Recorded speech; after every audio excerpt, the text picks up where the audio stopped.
അപ്പോൾ നമ്മുടെ കഴിഞ്ഞൊരു വീഡിയോയ്ക്കകത്ത് ഞാൻ പറഞ്ഞിട്ടുണ്ടായിരുന്നു, ചില വണ്ടികളെ മെൻഷൻ ചെയ്ത് ഞാൻ പറഞ്ഞിട്ടുണ്ടായിരുന്നു. അപ്പോൾ നമ്മൾ ഇലക്ട്രോണിക് പാർട്ടുകൾ വാങ്ങിക്കുമ്പോൾ ഒറിജിനൽ തന്നെ വാങ്ങിച്ചിടണം, ഇല്ലെങ്കിൽ പണി കിട്ടും എന്നുള്ള കാര്യത്തിൽ.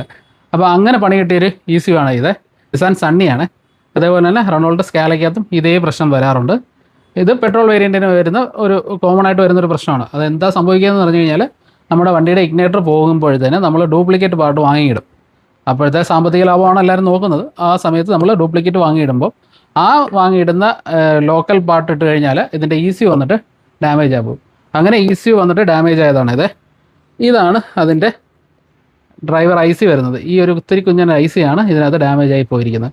ഈ 4 ഇഗ്നേറ്ററിനും ഇത് തന്നെയാണ് കറണ്ട് കൊടുക്കുന്നത്. അപ്പോൾ ഈ ECUവിൽ ഇത് നമുക്ക് അടിച്ചു പോയിട്ടുണ്ട്. അപ്പോൾ ഇതിന് പകരമായിട്ട് ഈ ICക്ക് ഇപ്പം നമുക്ക് ക്വാളിറ്റി ഉള്ളൊരു IC ഇപ്പം നിലവിൽ കിട്ടാനില്ല.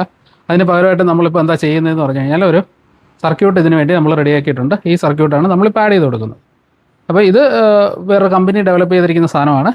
അപ്പോൾ ഇത് വന്നിട്ട് അതിൻ്റെ അതേ ആക്യുറസിയിലൂടെ തന്നെ ഇത് വർക്ക് ചെയ്യുന്നുണ്ട്. അപ്പോൾ നമ്മൾ 2-3 വണ്ടികളിൽ ടെസ്റ്റ് ചെയ്തതിന് ശേഷമാണ് നമ്മളിപ്പോൾ ഇത് ചെയ്ത് കൊടുക്കാൻ തുടങ്ങിയിട്ടുള്ളത്.